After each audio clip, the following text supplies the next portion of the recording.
हमने कल से महाभारत के ग्रंथ में प्रवेश किया है, जिसमें आदि पर्व में हमारी यात्रा शुरू हुई है। आज उसका पुष्प 2 हम देखेंगे। पुष्प 2 आदि पर्व का। तक्षशिला में आयोध धौम्य ऋषि रहते थे।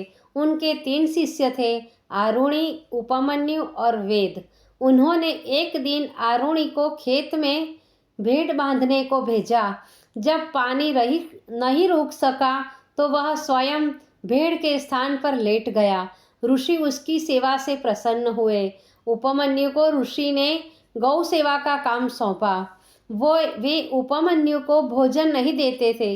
उपमन्यु भिक्षा आदि द्वारा भोजन करता तो ऋषि के उसके समस्त मार्ग बंद कर दिए।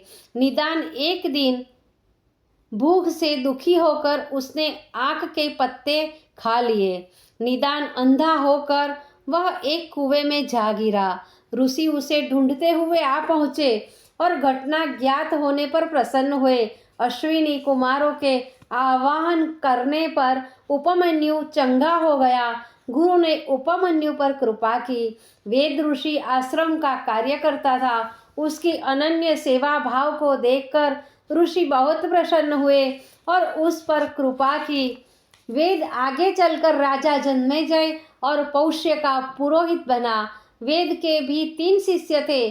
उतंक उनमें श्रेष्ठ था, अतः वह वेद का कृपा पात्र था। उतंक ने शिक्षा समाप्त करके गुरु को दक्षिणा देनी चाहिए। वेद की स्त्री ने गुरु को दक्षिणा में राजा पौष्य की रानी के कानों के कुंडलों की याचना की। उतंक राजा पौष्य के पास गया।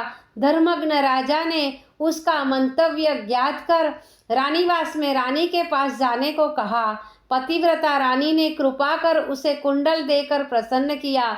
मार्ग में अवसर पा तक्षक कुंडलों को लेकर भाग निकला।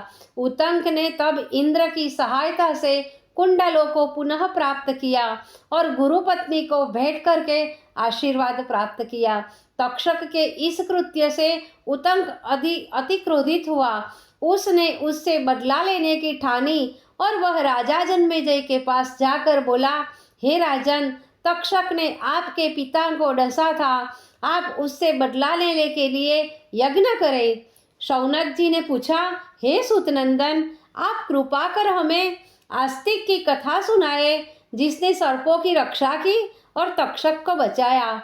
उग्रश्रवा बोले, सतयुग में दक्ष प्रजापति की 2 पुत्री कद्रु और वनिता थी। उनका विवाह तो कश्यप ऋषि से हुआ।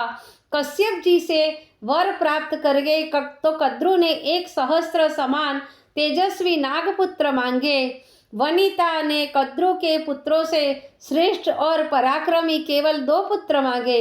यथा समय कद्रु ने 1 सहस्त्र और वनिता ने 2 अंडे दिए। कद्रु ने 1000 नाग उत्पन्न किए। वनिता ने उतावली के कारण 1 अंडा नष्ट कर दिया। वह अरुण नाम से विख्यात होकर सूर्य का सारथी बना। समय पूर्ण होने पर दूसरे अंडे में से गरुड़ ने जन्म लिया।